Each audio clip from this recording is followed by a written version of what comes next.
Assalamualaikum warahmatullahi wabarakatuh. Bagaimana kabar kalian? Sehat semuanya?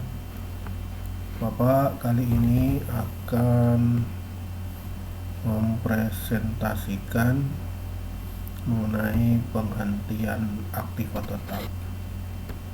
Semua aktiva tetap selain tanah itu pada saat tertentu akan dihentikan pemakaiannya. Ada 4 alasan. Yang pertama, karena umur ekonomisnya sudah habis. Yang kedua, rusak sebelum umur ekonomisnya habis. Yang ketiga, dijual sebelum umur ekonomisnya habis.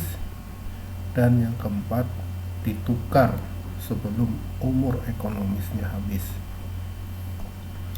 Nah, untuk lebih jelasnya, untuk penjelasan ini Bapak ilustrasikan dengan memberikan contoh soal. Jadi, pada tanggal 10 Oktober 2018 dibeli sebuah kendaraan dengan harga perolehan 390 juta. Ditaksir kendaraan tersebut mempunyai umur ekonomis 5 tahun dengan nilai residu 30 juta. Diminta buatlah jurnal pada saat penghentian kendaraan tersebut. Dihentikan pemakaiannya jika pertama tanggal 10 Oktober 2023 pada saat umur ekonomisnya habis. Jadi nanti bagaimana jurnal yang harus dibuat pada saat umur ekonomisnya habis.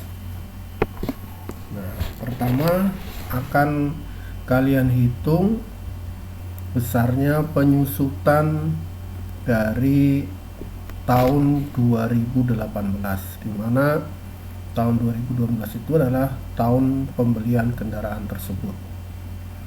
Nah, ini menggunakan metode jumlah angka tahun. Jadi perhitungan untuk tahun 2018 adalah 3. Nah, 3 ini karena dibelinya tanggal 10 Oktober ya. Jadi bulan Oktobernya dihitung dari tanggal 10 sampai dengan tanggal 31. Ya, ada 21 hari. Karena lebih dari 15 hari, maka bulan Oktobernya dihitung. Jadi Oktober, November, Desember. Jadi 3 ya, per 12 kali 5. 5 ini adalah jumlah angka tahun terbalik.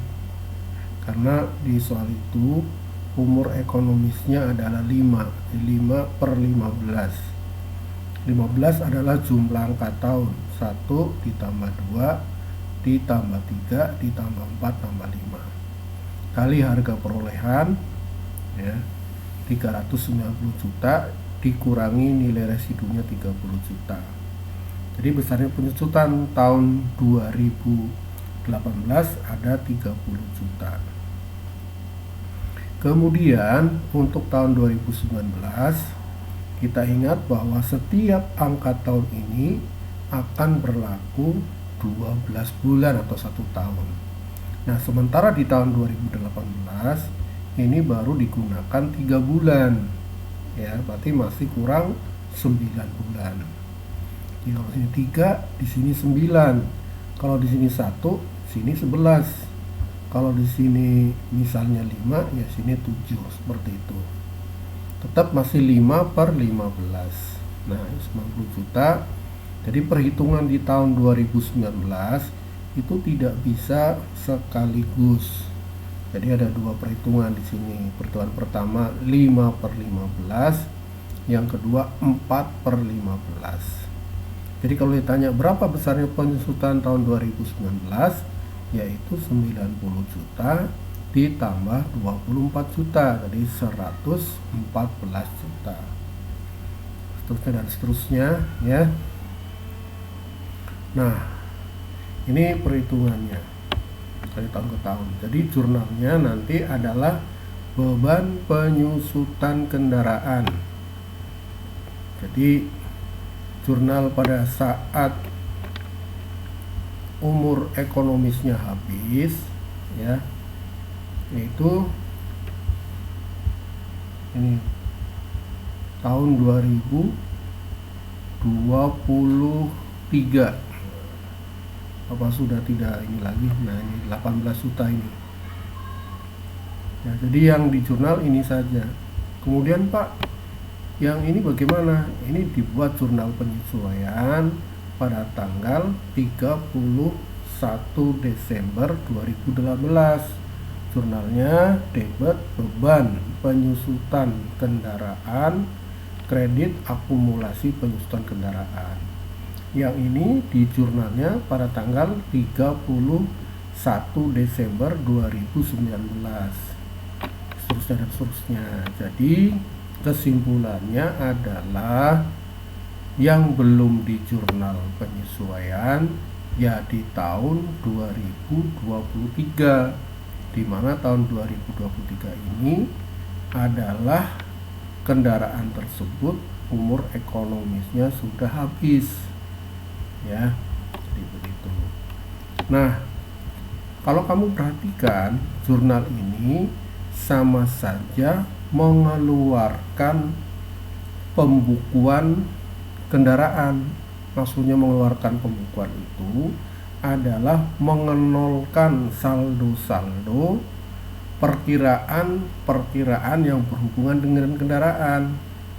Nah, perkiraan apa aja itu? Yaitu perkiraan penyusutan kendaraan. Nanti kan dibuat jurnal penutup setiap akhir periode dengan jurnal debit, ikhtisar laba rugi, kredit. Nah, ini kan di debit, nah dikreditkan beban penyusutan nol otomatis.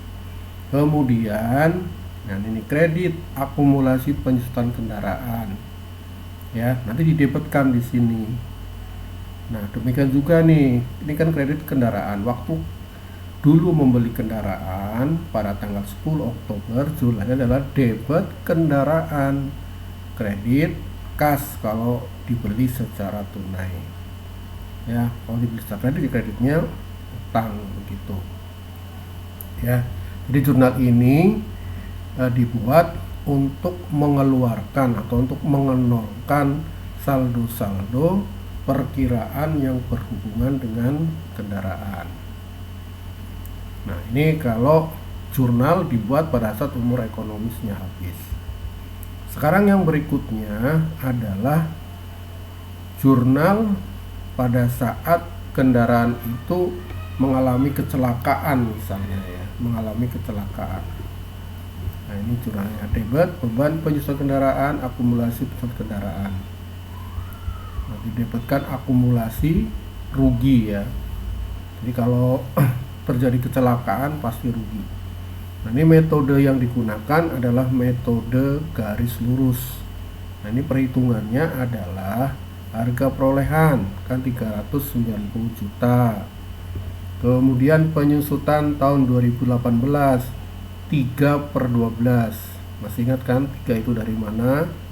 Ya betul, itu dihitung mulai dari bulan Oktober ya, Oktober, November, Desember, 3 bulan per 12 ya. 300.000 itu adalah harga perolehan, 30 juta itu adalah nilai residunya, 5 itu umur ekonomisnya. Jadi ini 18 juta.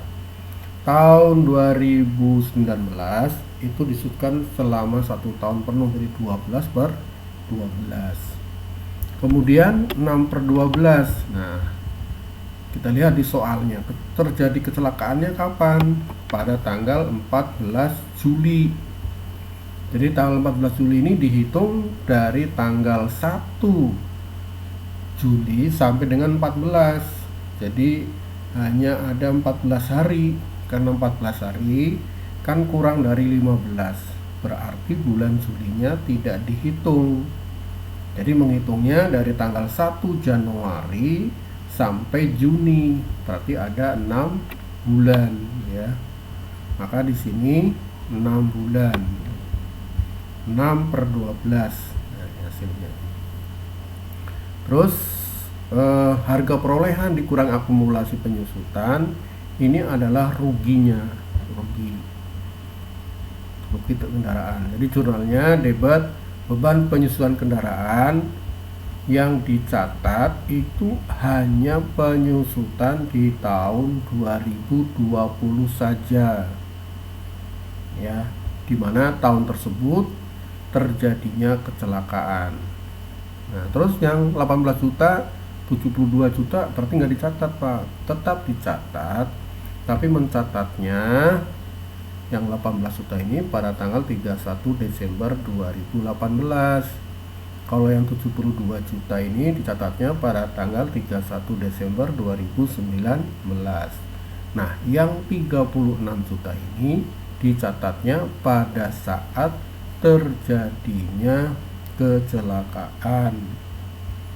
Ya, jadi jurnalnya debit beban penyusutan kendaraan, kredit akumulasi. Ini yang hanya di tahun 2020 saja. Ini akumulasinya, ya, didebitkan rugi debit kreditnya kendaraan. Nah, kendaraan ini dicatat sebesar harga perolehannya. Jadi waktu membeli kan debit kendaraan, kredit kas kalau tunai, utang kalau kredit 390 juta. Sekarang dikreditkan, berarti kendaraan tersebut saldonya sudah menunjukkan 0. Demikian juga untuk perkiraan-perkiraan yang berhubungan dengan kendaraan, seperti beban penyusutan, akumulasi penyusutan, ya, seperti itu. Kemudian, ya, jadi mungkin untuk pertemuan kali ini Bapak hanya membahas mengenai 2, ya. Tadi ada 4 alasan dihentikannya aktiva tetap ini. Yang pertama, umur ekonomisnya habis, rusak sebelum umur ekonomisnya habis, dijual sebelum umur ekonomisnya habis, ditukar sebelum umur ekonomisnya habis. Nah, untuk yang dijual dan ditukar akan Bapak lanjutkan pada pertemuan berikutnya. Ya, ini Bapak pikir tidak terlalu susah. Yang penting kamu mau usaha, mau belajar, nanti ini materinya akan Bapak lampirkan, ya, di Google Class, sehingga biar kalian mudah untuk mempelajarinya. Cukup sekian dari Bapak. Terima kasih kalian sudah menonton video Bapak. Akhir salam, wassalamualaikum warahmatullahi wabarakatuh.